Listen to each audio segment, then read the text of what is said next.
আমাদের ক্লাসের একটা মেয়েকে আমার খুব ভালো লাগতো, কিন্তু কখনো বলা হয়নি।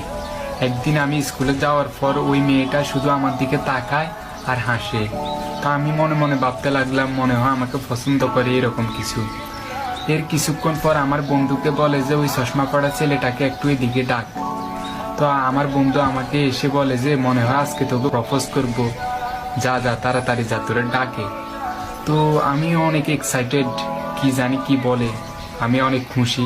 এর কিছুক্ষণ পর আমি গেছি, যাওয়ার পর মেয়েটা আমাকে বলে যে তোমাকে একটা কথা বলবো।